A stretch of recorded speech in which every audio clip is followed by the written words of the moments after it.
Let's welcome to the cage, Zhedaev, Shamil. Zhedaev Shamil making his way to Cranston, Rhode Island by way of Natick, Massachusetts. 2-0 as an amateur. Greg, you and I had a chance to see him most recently at Foxwoods Resort Casino. What does he bring to the table? Yeah, he defeated Josh Morales by decision. He's 2-0 under the CES banner, both wins by decision. But yeah, he was a well-rounded, good wrestler, good striking. This is going to be a great matchup. I mean, I think both of these guys have great wrestling, so could be kind of one of those, nullify each other out and it turns into a stand-up war. Now, we want to remind the viewers joining us at home, this is the amateur portion of the card. The number of rounds and the minutes are the same, Greg, but there are some subtle differences between amateur and pros. Yes, no elbows, no knees to the head. On the amateurs, they got to wear shin pads. The gloves are a little bit bigger, and there's no striking on the ground. There's striking to the body, nothing to the head. Again, no knees, no elbows, no striking to the head on the ground. It's also worth mentioning it's a very unique perspective here from the Park Theater in Cranston. We're on a stage. It's very much a theater setting in the crowd, and it's a much smaller cage than we've been accustomed to. Certainly, as in your pro career, yes, a much smaller cage than you fought in before. Yeah, if you look at CES when they've done shows at the casinos or the UFC, that those cages are around 30 to 32 feet. This is probably around 24 feet. So for a wrestler, this is great. I mean, you don't really throw a couple of punches and shoot, and you're against the fence. Zhedaev Shamil just about making his way inside the cage. Again, reminder tonight, proceeds for this bout and for this show go to the Joanne Sullivan Memorial Fund, helping fund the life-changing and game-changing research at the Dana-Farber Cancer Institute. So you will see throughout the night a QR code on your screen. It's your opportunity to donate. Click through with your phone. Make a donation, big or small. Every little bit helps in the fight against breast cancer and cancer research. CES does this every year, and it just gets bigger and bigger. Fight for a Cause 3. And, of course, Zhedaev Shamil about to make his way inside the cage. Again, putting that 2-0 amateur record on the line. And, Greg, with some of the subtle differences, and we'll get to this a little bit later on, it would seem that a shorter amateur career is more in the cards for a lot of these fighters. They don't really stick around as long as boxers No, it's that. Boxers, some of these guys have 100 amateur fights. They go to nationals. They want to go to the Olympics and compete there. In MMA, you go 4 or 5-0 and you look good. I mean, yeah, you can turn pro. And now coming his opponent, Noah Scalma. And here he is, the hometown hero, Noah Scalma from Cranston, right down the street, featherweight. 3-1 as an amateur. Greg, you know a lot about Noah. He was a Bishop Hendricken graduate. Of course, Bishop Hendricken located just nearby in Warwick, Rhode Island, one of the top high schools, one of the top private schools in Rhode Island. Standout wrestler in high school and brings that same set and same skill set to the cage. Of course, and he's on a 2-fight win streak. And again, Noah's fought all tough guys as an amateur. Like, this kid doesn't look for easy fights, doesn't look for any layups. Trains with my buddy Matt Santos out of Team Santos, so we know those guys are all excellent grapplers. They're all excellent strikers. So, yeah, Noah's a very, very well-rounded kid. And 3-1, man, the future's bright for this kid. Again, like we talked about, he could win a couple more and turn pro if he wants. Either one of these guys. These amateur shows, these pro-ams rather, if you will, have become a great pipeline and feeder system for CES. They see some of the future getting inside that cage, and a lot of times you and I have called these amateur fights, and a few months down the road, one of those amateurs is making his pro debut. Yeah, absolutely. So it's a great feeder system for CES as they try to replenish their roster moving forward, and for fighters like Noah Scalma and others, even Zhedaev Shamil, an opportunity to show what you can do in front of the big dogs here on this kind of stage. It's a great opportunity. This is the best way to, to build your promotion, build the pros. Now, Scalma did have a grappling match with CES at CES 80, but this will be his first actual amateur bout with CES, so a good opportunity for the powers that be at CES to get a great look. He's a Cranston native, brought a lot of people here to the Park Theater tonight. Could be a very popular fighter once he turns pro. And with CES's track record of promoting in Rhode Island and across New England, this is one of the next young players that they want to sign and lock up for a long time. Absolutely. And Noah's another kid. His fights are always exciting. And he's short. He's 5'6", so for the weight class, he's very muscular. He's fought a lot of taller guys, but he's not afraid to strike. He's not afraid to get in there. He's an excellent wrestler and an excellent grappler as well. All right, here we go. Noah Scalma making his way inside the cage. We're going to make our way back to the center. Let's send it up to Zach Levake for the official introduction.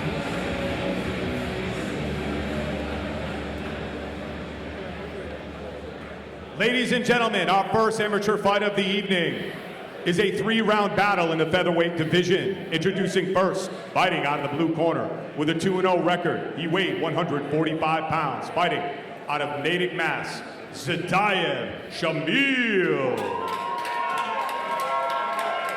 And his opponent, fighting out of the red corner with a 3-1 record. He weighed in at 144.5 pounds. Fighting out of your Cranston, Rhode Island, Noah Scalma.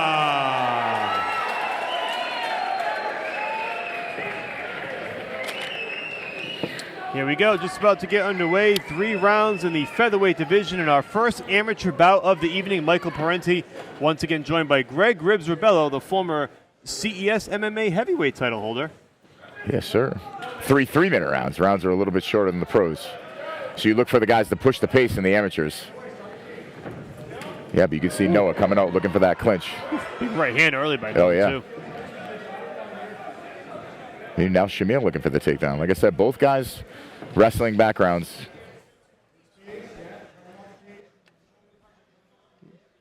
Shamil. Good takedown defense by Noah.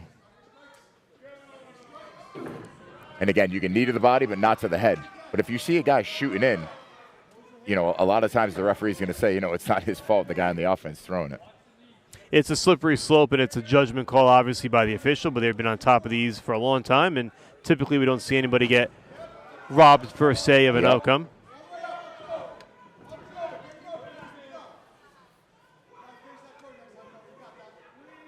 Noah looking for a 2-on-1 here. Nice knee to the body by Shamil. Scalma or Shamil?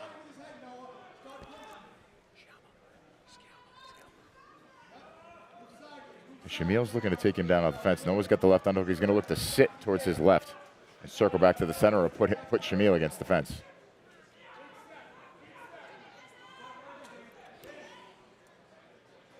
But Shamil's doing a great job with head position and shoulder pressure here against the fence. Just throwing knees to the legs, knees to the body. And there goes Noah scooting out to the left. But this is a grueling pace here. These guys fighting for takedowns, getting underhooks, getting off the fence. And this is kind of what we expected given their Absolutely, background. yeah. No. A lot of times you'll see 2 wrestlers and it becomes a striking match early on, but we're getting exactly what we expected here. Yeah, both these guys are great wrestlers. Knee again upstairs by Noah shoots Shamil. a single leg there. Shamil's doing a great job of stuffing that head. But Noah's looking to ride that pipe. He's going to try to circle to that leg. As he circles to the leg here, pushing him up against the fence. A great job by Shamil. He's got a good whizzer. He's going to look to stuff the head against the fence here.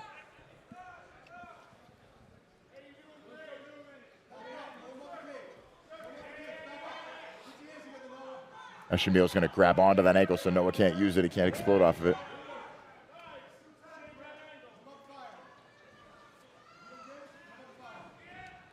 You can hear Noah's corner wants him to kind of disengage, come back up to the clinch and disengage and fire a shot, and then shoot back in. But neither guy obviously looking for the takedowns, and they can't land him here. Another nice knee to the body. Noah again with the left underhook. Both guys are, you know, very difficult to take down with the wrestling backgrounds. Noah again is going to look 10 seconds left. He's going to look to circle to his left.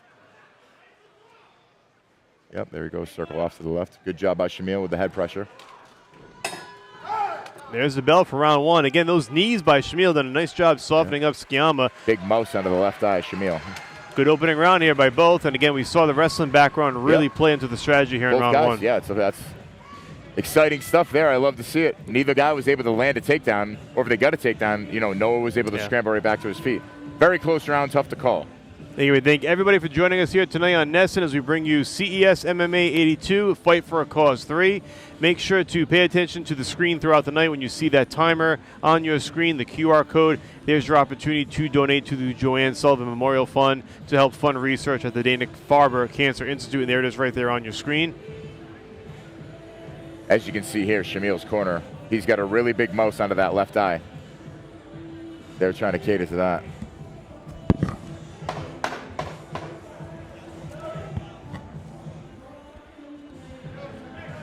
Round number 2 about to get underway. This one's scheduled for 3. Michael Parenti and Greg Rebello bringing you the action here at CES 82. Both guys in great shape. See him still bouncing. Shamil looking for that inside kick. Oh, and he takes right a pound. Upstairs kick. Front kick right to the chest. Yeah. Wow. Noah bounces right back up. Sure. You can see Shamil, they must have made that adjustment. He's starting to throw some low kicks. And you mentioned that well on the eye of Shamil. I Yep. think that was that early right hand that Scalma landed on the opening right bell. off the bat. Could have been. But Noah's going to start feinting, and you're going to see him start. He loves to explode with the big punches here. You see him feinting up and down, level changes. Ooh.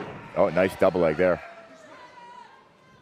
And Scalma went upstairs with the right hand. And again, the with the feint. wrestling, you see him scramble right back to the fence. Both guys. It's good, well timed. They do a great job of doing this. You scramble, you're right to the fence. Noah's going to look to get a whizzer with the left side. He's going to want to get his back to the fence. He doesn't want Shamil on his back. Yep, so he's getting his left arm over the top. Underhook, left whizzer right there. Now Shamil, beautiful job circling back.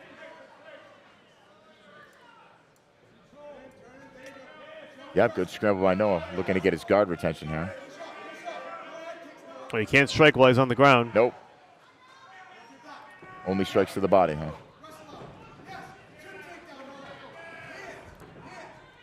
Shamil's really crafty with the trips, as you can see in the clinch. Noah's got double unders, pressing him against the fence. Now he's going to trip back towards his right side. When he's got that left leg hooked, and he gets him down. To the right side. Now he's in half guard. 90 seconds to go in round 2. Yep.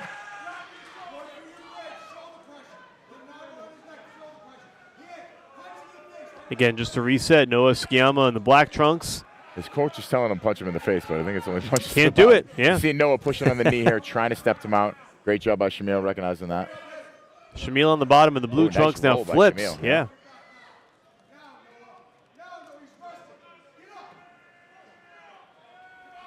Noah again going to go to the fence. Shamil jumps on his back. A little high. Noah shucks him off. You can see both these guys great grapplers. I mean, they're both very aware of the situation here. Well, I thought they said no punches to the face. I thought so too, but Scalma hammering away here in the final minute. Either the rules have changed or they're not noticing or they're letting it go, but looks like they're going to step in here. That's it. And that's going to do it. That's a tough. Noah Scalma with the victory. Shamil was locking up an armbar, but he was getting wheeled on. You know, that's kind of one of those. Listen, in the amateur fights, a lot of the referees will stop these fights early. Yeah. You know, they don't give them the opportunity like they do in the pros. Good 4 or 5 unanswered strikes getting through there for Scalma. Exactly. The referee decided that was enough, and that's going to do it. So Noah Scalma in his CES amateur debut gets the victory. Well earned in the second round. Just a great overall performance. And honestly, it's a great performance from both guys. I mean, both these guys look great. The wrestling scrambles were fantastic. But Noah's he's a prospect to be on the lookout for. Huh? Definitely a bright future for Noah Scalma. We'll see how long he does stay in the amateur ranks. At some point, he'll make that climb. But for now, still just dominating at this level. And with that, we're going to send it back up to Zach Levake with the particulars.